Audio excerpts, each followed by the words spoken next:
આંગડિયા પેઢી પર દરોડા પાડ્યા છે। અમદાવાદમાં 2 આંગડિયા પેઢી પર ઈડી દ્વારા દરોડા પાડવામાં આવ્યા છે। સીજી રોડ પર આવેલી આ બંને આંગડિયા પેઢી છે અને તેને લઈને તપાસ કરવામાં આવી રહી છે। ઈડી દ્વારા રેડ પાડવામાં આવી છે। એની પાછળનું કારણ શું છે, શા માટે દરોડા પાડવામાં આવ્યા અને દરોડામાં શું મળી આવ્યું છે, તેને લઈને તમામ વિગત આપશે પ્રતીક જાદવ। પ્રતીક,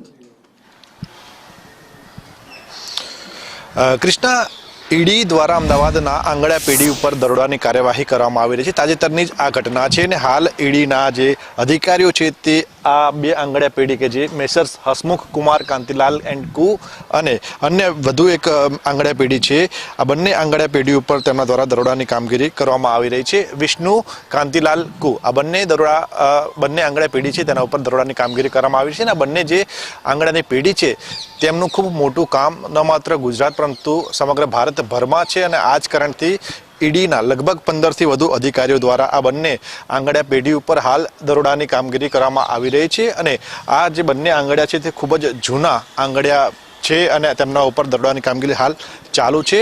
15 જેટલા અધિકારીઓ ઘટના સ્થળે પહોંચીને કાર્યવાહી કરી રહ્યા છે। તેમને માહિતી હતી કે આ બંને જે આંગડિયા પેઢી છે તેમના દ્વારા છેલ્લા કેટલાક વર્ષોમાં રોકડેથી ખૂબ મોટા પ્રમાણમાં વ્યવહારો કરવામાં આવ્યા છે અને આ જે વ્યવહારો છે તેનો કોઈ હિસાબ રાખવામાં નથી આવતો અને આ જ કારણથી હાલ ઈડીના કર્મચારીઓ અધિકારીઓ આ બંને આંગડિયા પેઢીના ઓફિસમાં પહોંચ્યા છે।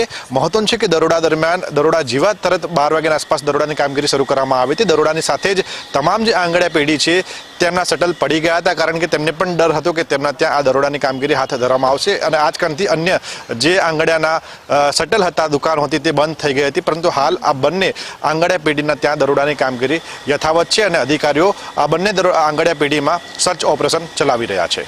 જી બિલકુલ પ્રતીક, આપે જે રીતે કહ્યું કે દરોડા પાડવામાં આવ્યા એટલે આંગડિયા પેઢીના માલિકો દુકાનો બંધ કરીને રફુચક્કર થઈ ગયા હતા। છેલ્લા કેટલાક સમયમાં મોટા પ્રમાણમાં રોકડમાં વ્યવહારો થયા હતા, પરંતુ 15 જેટલા અધિકારીઓ તપાસ કરી રહ્યા છે એટલે કંઈક તો કાળું હોવું જોઈએ, દાળમાં કંઈક કાળું હોવું જોઈએ। એટલે શું એક કારણ હતું મુખ્ય કે જેના કારણે શંકા થઈ હતી આંગડિયા પેઢી ઉપર? કૃષ્ણા, તમને યાદ હશે કે છેલ્લા 10 દિવસથી જ અમદાવાદ સહિત ગુજરાતના અલગ અલગ શહેરોમાં ઇન્કમટેક્સ વિભાગના દરોડા પાડવામાં આવ્યા હતા અને બિલ્ડર્સ તેમજ જે અન્ય ગ્રુપો છે તેમના તરફથી પણ મોટા વ્યવહારો સામે આવ્યા હતા અને આ વ્યવહારો રોકડમાં થયા હતા। તો આ વ્યવહારો રોકડમાં જે થયા છે તે આંગડિયા પેઢીના થ્રુ થયા છે કે અન્ય કોઈ વ્યક્તિના થ્રુ થયા છે અને આ જ કારણથી ઇન્કમટેક્સ વિભાગ દ્વારા પણ એન્ટ્રી ઓપરેટરના ત્યાં દરોડા પાડવામાં આવ્યા હતા અને તેના જ સંદર્ભમાં હાલ ઈડી એન્ફોર્સમેન્ટ ડિરેક્ટર દ્વારા હાલ દરોડાની કાર્યવાહી કરવામાં આવી રહી છે અને આ નવરંગપુરા વિસ્તારમાં આવેલો આ કોમ્પ્લેક્સ છે કે જ્યાં આગળ મોટા પ્રમાણમાં આંગડિયા પેઢી ચાલી રહી છે અને તેમાંથી 2 આંગડિયા પેઢી ઉપર હાલ દરોડાની કાર્યવાહી કરવામાં આવી રહી છે, જેમાં મોટા પ્રમાણમાં બેનામી વ્યવહારો મળે તેવી પણ શક્યતાઓ સેવાઈ રહી છે।